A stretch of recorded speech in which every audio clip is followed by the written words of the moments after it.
I am sorry, but as of today, this property is no longer yours. You have 30 days to vacate the premises. You know, there's an old saying that no good deed goes unpunished, but nobody tells you that sometimes the punishment is losing the only roof over your head in the middle of a record-breaking freeze. Picture this, it's 6 a.m. in Detroit. The kind of February morning where the wind chill hits 30 below zero. The kind of cold that hurts your lungs just to breathe. Elias Thorne is standing in the doorway of apartment for B, his hands shaking not from the cold, but from the 3 sheets of paper he's holding. An eviction notice. 5 days to vacate. No appeal, no negotiation. Just get out. Behind him, his wife Clara is trying to keep their 4-year-old granddaughter, Maya, from seeing her grandfather cry. 2 weeks ago, Elias was a hero. He woke up to a smell that didn't belong, realized the carbon monoxide levels were lethal, and dragged 3 neighbor kids out of their beds before the silent killer took them. He saved lives. And his reward? His landlord, a man named Marcus Sterling, wants him destroyed. But here's the thing Sterling didn't calculate. The variable he missed in his cruel little equation. He never asked Elias about his son. He never asked what little Julian does for a living now that he's grown up. And that arrogance, it's about to burn his entire empire to the ground. To understand why this eviction felt like a death sentence, you have to understand who Elias and Clara really were. They weren't just tenants. They were the heartbeat of that brick building on Elm Street. Elias was 65, a retired mechanic who spent 40 years keeping city buses running. His hands were permanently stained with grease and hard work, and he fixed everything in the building for free leaky faucets, squeaky hinges, broken dreams. Clara was a retired nurse, the woman who checked everyone's blood pressure in the lobby and made soup for anyone who sniffled. They had lived in Unit for B for 23 years. They paid their rent on the first of the month, every month, like clockwork. Their bank statements were a testament to their integrity. 276 consecutive payments, never late, never short, but the building had changed. 2 years ago, it was bought by Marcus Sterling, a real estate shark who drove a Porsche and viewed his tenants as cockroaches that wrote checks. Sterling was 45, wore suits that cost more than Elias's car, and had a smile that didn't reach his eyes. He stopped doing maintenance. The heat became sporadic. The water pressure dropped. He was trying to push the old rent-controlled tenants out to turn the units into luxury lofts. For tech kids downtown, Elias and Clara were the last holdouts. They stayed because they had to. Their daughter Julian's sister had passed away 3 years ago from breast cancer. Leaving behind little Maya, they took her and gave her a home, and used their retirement savings to pay for her preschool. They couldn't afford to move. The trouble started on January 14th. Elias woke up with a headache that felt like a vice. He knew engines, and he knew fumes. He smelled something metallic in the air, faint, but deadly. He checked the CO detector on the wall. The light was green. It was lying. Elias grabbed his old industrial sensor from his toolbox. The numbers on the screen skyrocketed, 85 parts per million, then 90, then 100, deadly levels. He didn't wait. He ran to the apartment next door where the single mom, Sarah, lived with her 3 kids. He pounded on the door until his knuckles bled. When Sarah opened it, groggy and confused, Elias didn't ask. He commanded, "Get the kids. Get out. Now, poison." By the time the fire trucks arrived, 9 people were shivering on the sidewalk. The fire captain confirmed it. The furnace had a cracked heat exchanger. It was pumping exhaust straight into the ventilation system. "You saved them," the captain told Elias. "Another hour, and nobody wakes up." Sterling arrived an hour later. He didn't check on the kids. He didn't thank Elias. He walked straight up to the old mechanic, his face twisted in fury. "You called 911? He hissed, stepping into Elias's personal space. "You brought the fire department here? Do you know what kind of fines I'm looking at?" "People were dying, Marcus," Elias said, his voice steady despite the adrenaline crash. "The furnace is shot. You should have called me," Sterling spat. "I handle my building, not the city. You embarrassed me, old man. You made me look negligent. You are negligent," Elias said. It was the first time he'd ever spoken back. Sterling's eyes went cold. Dead cold. You think you're a hero? We'll see how heroic you feel when you don't have a roof over your head. You just violated your lease, causing a nuisance and disruption of business. He turned and walked away, leaving Elias standing in the snow. 2 days later, the inspection happened. Sterling showed up with a guy named Inspector Davis. Davis had a city badge but walked like he was on Sterling's payroll. They went into the basement. They came out 12 minutes later. 12 minutes to inspect a lethal furnace. Davis slapped a sticker on the boiler room door. Passed. Safe for occupancy. Elias confronted them in the lobby. You didn't fix anything. I can still smell it. Did you run a pressure test? Did you check the flue? Inspector Davis didn't even look at him. It's certified. Pop. Mind your business. Sterling leaned in close to Elias, smiling that shark smile. See, certified, safe, and by the way, I noticed you have a kid living in for B. Your lease lists to occupants. You and Clara, unauthorized tenant. That's a violation.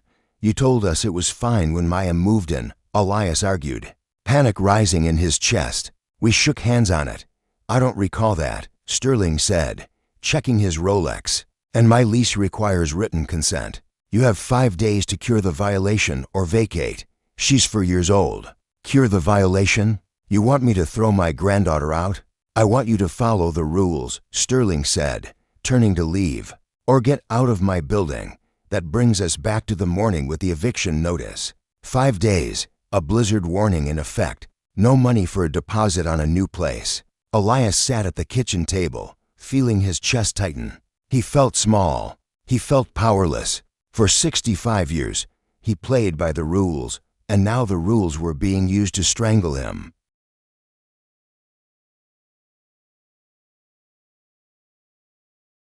We have to call Julian, Clara said, her voice trembling as she packed books into a box. No. Elias shook his head. He's busy. He just started that big job in the city. He's working 18-hour days. I'm not burdening him with my failures. I'm the father. I'm supposed to fix this. You can't fix this with a wrench, Elias. Clara snapped, tears finally spilling over. This is legal. This is money. Call your son. Elias stared at his phone. He hadn't told anyone exactly what Julian did. He just said he worked for the county. The truth was, they were so proud they were almost scared to say it out loud, like they might jinx it. Julian Thorne had clawed his way up from public school in Detroit, through law school on scholarships, to the public defender's office, and recently, he had been appointed.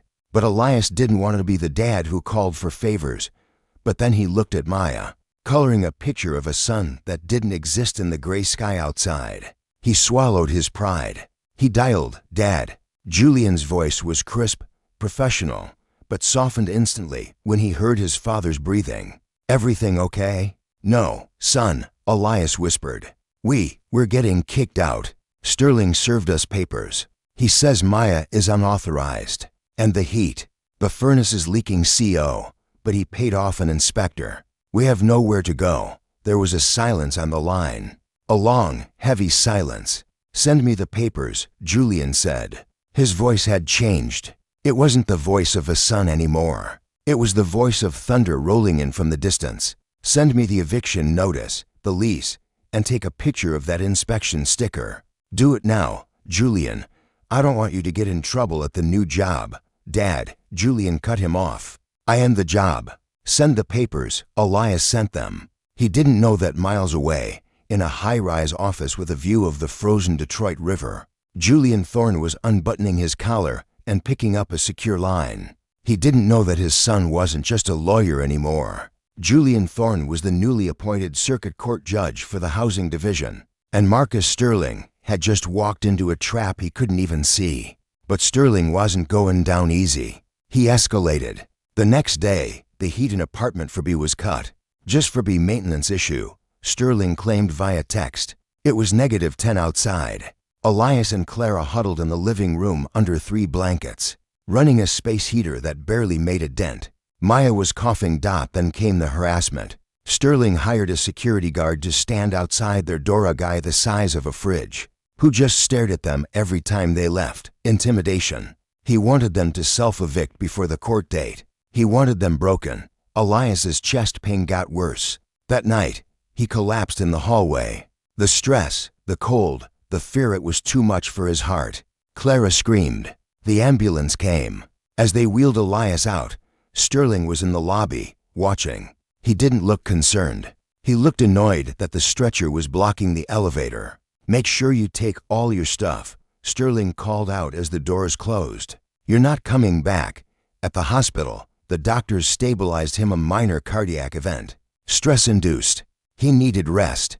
He needed peace. He had neither. He was lying in a hospital bed, homeless in 3 days, while his wife slept in a plastic chair next to him. That's when the door opened. It wasn't a nurse. It was Julian. He was wearing a wool coat over a suit, and he looked like a man on a warpath. He hugged his mother, then took his father's rough hand. "I made some calls," Julian said quietly. "I couldn't step in directly because it's a conflict of interest.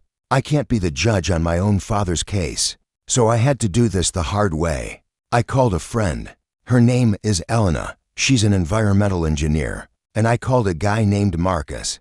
Different Marcus. He's FBI. Elias wheezed. "For an eviction?"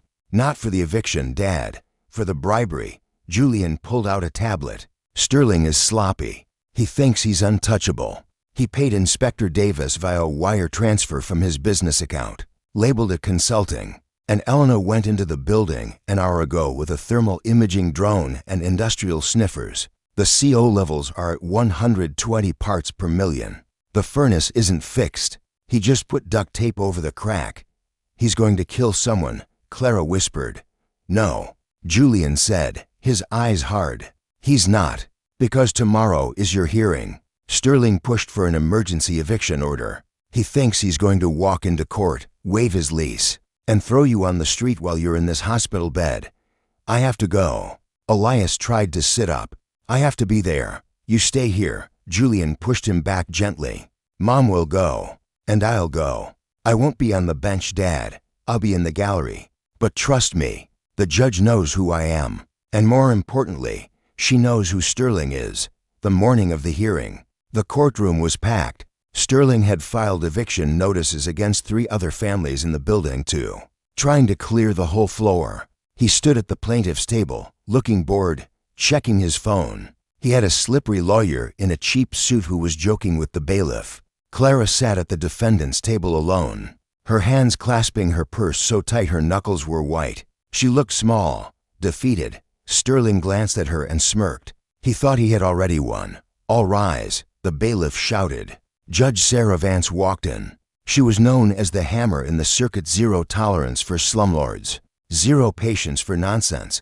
Sterling's lawyer stood up. "Your Honor, this is a simple case of lease violation. The tenants have an unauthorized occupant.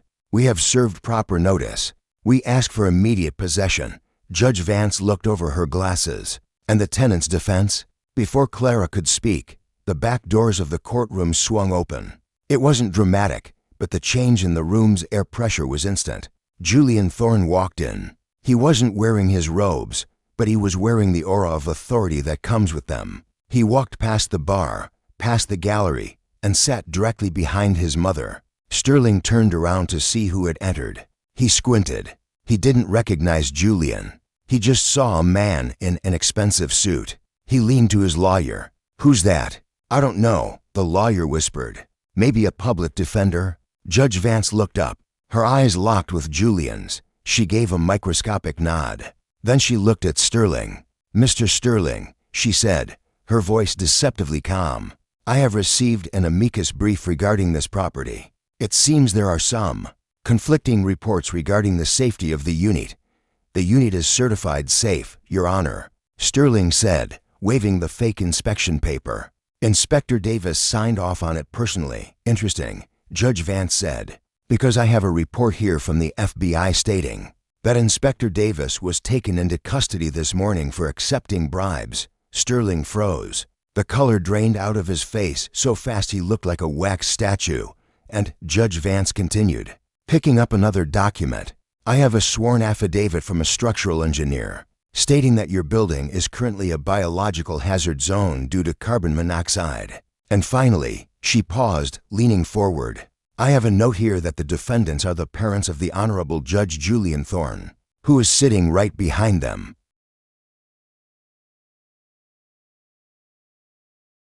The silence in that courtroom was absolute. It was the kind of silence where you can hear a heart break, or in this case, a ego shatter. Sterling slowly turned his head. He looked at Clara, the quiet woman he had bullied. Then he looked at the man sitting behind her. Julian Thorne didn't smile. He didn't scowl. He just looked at Sterling with a gaze that was completely, terrifyingly blank. It was the look of a predator watching prey that had already trapped itself. "Judge," Sterling whispered, the word escaping him like a gasp. "Her son is a judge." His lawyer was already packing his briefcase. He knew when a ship was sinking. He started backing away from the table. I need to consult with my client," the lawyer stammered. "Sit down, counselor," Judge Vance barked. The hammer had dropped. "Mr. Sterling, you are currently in my courtroom asking for an eviction based on a lease violation, while you are actively poisoning your tenants. Is that the situation?" I didn't know about the inspector." Sterling tried to pivot, sweat beading on his forehead. "I'm a victim here too. I paid for a service." "You paid a bribe," a voice said from the back. A woman stood up. It was Agent Mitchell from the FBI. "We have the wire transfer, Mr. Sterling, and we have the audio from the recording device in Inspector Davis's pocket when you told him to just put the sticker on the door and keep his mouth shut. Would you like me to play it for the court?" Sterling slumped into his chair. It was over. The dominance, the arrogance, the power, it all evaporated, leaving just a small, scared man in a suit that suddenly looked too big for him. Judge Vance slammed her gavel. "Eviction denied with prejudice. Mr. Sterling, you are hereby ordered to pay for emergency housing for all tenants of 847 Elm Street at a hotel of their choosing until the building is brought up to code by a court-approved contractor. You will also refund all rent paid for the last 6 months." She wasn't done. "And bailiff, please escort Mr. Sterling to the back. Agent Mitchell has some federal warrants to execute." The sound of the handcuffs clicking onto Sterling's wrists was the sweetest sound Clara had ever heard. As they walked him out, he looked at Julian one last time. "I didn't know," Sterling pleaded, as if ignorance was a defense. "I didn't know who they were." Julian stood up then. He walked over to the railing. "That's the problem, Marcus," Julian said, his voice low enough only Sterling could hear. "You thought they were nobodies. You thought they didn't matter. You forgot that every nobody is someone's everything." Sterling was dragged out. The courtroom erupted. The other tenants, who had packed the gallery, were cheering. Clara just sat there and wept. Julian wrapped his arms around her. "It's okay, Mom. It's over. Dad's safe. Maya's safe." The aftermath was swift and brutal for Sterling. The FBI raid on his office uncovered a decade of fraud. He had been renovating buildings by painting over mold, disabling safety alarms to save on batteries, and bribing inspectors to ignore structural damage. He lost everything. The properties were seized by the city and put into a receivership to ensure the tenants weren't displaced. Inspector Davis flipped on him to save his own skin, testifying about every bribe, every fake report. Sterling was looking at 20 years in federal prison, but the real victory wasn't Sterling's fall. It was what happened next. Elias was discharged from the hospital a week later. He came home not to a cold apartment, but to a suite at the downtown Marriott, paid for by Sterling's seized assets. But he didn't want to stay there. He wanted to go home. It took 2 months to fix the building properly. When the Collins family finally moved back into Unit 4B, it was different. The neighbors threw a party in the lobby. There was a banner, "Welcome Home Hero." Elias sat in his favorite chair, the one by the window. The heat was humming a new furnace, quiet and safe. Maya was on the floor, playing with a new set of blocks Julian had bought her, Elias said to Julian, who had come over for Sunday dinner. "I spent my whole life trying not to make waves. I thought if I just kept my head down, did my job, paid my bills, the world would leave us alone." Julian poured tea for his mother. "I know, Dad, that's how it should be. But it's not," Elias said, looking at his hands. "There are wolves out there, Julian. Men like Sterling who think kindness is weakness. I almost let him win, because I was scared to fight. But you didn't, Julian said. You saved those kids. You gathered the evidence. You stood your ground. I just threw the final punch. You went 12 rounds with him. Elias smiled. I guess I did. 6 months later, the city passed a new ordinance. They called it the Collins Act. It mandated that any multi-unit building with a carbon monoxide violation had to have an independent, city-appointed auditor verify the repairs, not a private inspector chosen by the landlord. And it created a tenant advocacy fund to provide legal counsel for wrongful evictions. Elias Thorne didn't just save his apartment. He changed the law. Sterling sat in a cell, wearing orange, a color that definitely didn't match his Porsche. He had plenty of time to think about the old man in Forby. He had plenty of time to realize that power isn't about money, or suits, or who you know. Power is about character. And that's the thing about people like Elias and Clara. They are the foundation. You can build your skyscrapers and your empires on top of them, but if you crack the foundation, if you push them too hard, the whole thing comes down. So, here's the question I want to leave you with today. We all know a Marcus Sterling. Maybe it's a boss, a landlord, or just someone who thinks rules are for other people. And we all know an Elias, someone quiet, decent, who takes the hits and keeps going. When you see the Sterling in your life pushing the Elias around, what do? Do you look away? Or do you remember that sometimes the quietest people have the loudest backup waiting in the wings? Let me know in the comments if you've ever had to stand up to a bully with a title. And if this story reminded you that justice is best served cold, preferably minus 18 degrees in Detroit. Hit that like button. Stay warm, everyone. And check your CO detectors. Seriously, do it now.